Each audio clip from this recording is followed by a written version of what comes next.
নমস্কার, আমি ব্রততির রান্নাঘরে তোমাদের সবাইকে স্বাগত। আমি আজ করে দেখাবো প্লেন আলু দিয়ে চিকেন কারি। বাড়িতে তোমরা অনেকেই আছো যারা চিকেনের আঁশটা গন্ধ বার হয় বলে খেতে পছন্দ করো না। আমি শিওর তোমরা যদি এইভাবে চিকেনটাকে বানাও তাহলে আর চিকেনের আঁশটা গন্ধ থাকবে না। তোমাদের যদি এই রেসিপিটা ভালো লেগে থাকে তাহলে লাইক করবে, শেয়ার করবে আর কমেন্ট করবে, আর নতুন বন্ধু হলে আমার পাশে থাকবে। প্রথমে আমি চিকেনগুলোকে এইভাবে একটু একটু কেটে নেব। এইভাবে কেটে নিলে এর ভিতরে মশলাগুলো খুব ভালোভাবে যায় আর খেতেও খুব ভালো লাগে। সেই জন্য সব চিকেনগুলোকেই আমি এইভাবে কেটে নেব। আমার চিকেনগুলো সব কাটা হয়ে গেছে। এবার এর মধ্যে আমি দিয়ে দেবো পাতিলেবুর রস। পাতিলেবুর রস দিয়ে আমি এটাকে 1 ঘন্টার জন্য রেখে দেব।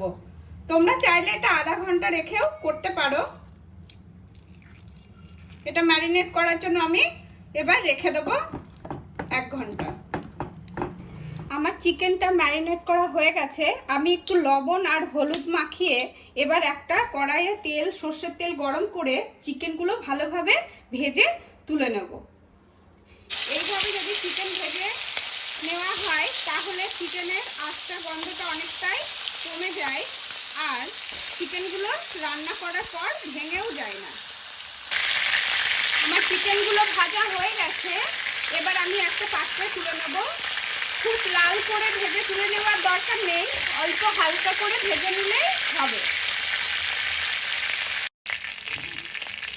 এবার চিকেনগুলোকে আমি তুলে নিয়েছি। এবার আমি দুটো আলু এইভাবে কেটে নিয়েছি, সেই আলুগুলো একটু ভেজে নেব। আমার আলুগুলো ভাজা হয়ে গেছে। এবার আমি আলুগুলো তুলে নেব। এবার কড়াইতে এই তেলের মধ্যেই আমি আরো একটু সর্ষের তেল দিয়ে গোটা গরম মশলা আর একটা তেজপাতা আমি ফোড়ন দেব। তেজপাতা আর গোটা গরম মশলা ফোড়ন দিয়ে দিলাম। এবার ফোড়ন থেকে একটু গন্ধ বার হলেই আমি এর মধ্যে দিয়ে দেব পেঁয়াজ কুচি।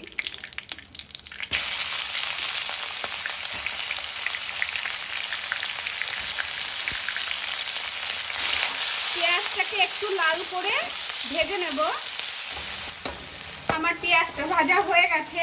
এবার আমি এর মধ্যে দিয়ে দেব আদা রসুন পেস্ট।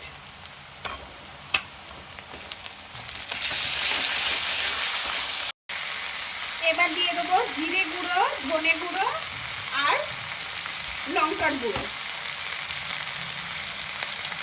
জিরে গুঁড়ো, ধনে গুঁড়ো, দেব হলুদ গুঁড়ো আর দেব একটু কারি পাউডার। দেব লঙ্কার গুঁড়ো। যেহেতু আমি গুঁড়ো মশলা ইউজ করেছি তাই এর মধ্যে একটু জল অ্যাড করে এবার এটা একটু কষিয়ে নেব। আমার মশলাটা একটু কষানো হয়ে গেছে। এবার আমি ভেজে রাখা চিকেন আর আলুগুলো দিয়ে একটু কষিয়ে নেব। আমি চিকেনটা ভাজার সময় একটু লবণ দিয়েছিলাম, তাই আরো একটু লবণ দিয়ে দিচ্ছি। আর দেব একটা টমেটো। এবার নেড়ে খুব ভালোভাবে আবার এটা একটু কষিয়ে নেব। আমার চিকেনটা কষানো হয়ে গেছে। আমি এবার এর মধ্যে দিয়ে দেবো একটু গরম মশলা। গরম মশলা দিয়ে এটা একটু মিশিয়ে নেব। আমি একটা প্রেসার কুকারে কিছুটা জল নিয়ে গরম করে নিয়েছি। এবার ওর মধ্যে ওই কষা চিকেনটা দিয়ে একটা সিটি দিয়ে নেব। তোমরা চাইলে এটা কড়াইতেও করতে পারো।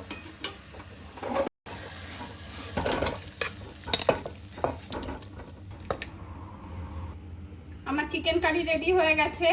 এবার একটা পাত্রে আমি তুলে নেব। আমার সিম্পল আলু দিয়ে চিকেন কারি রেডি।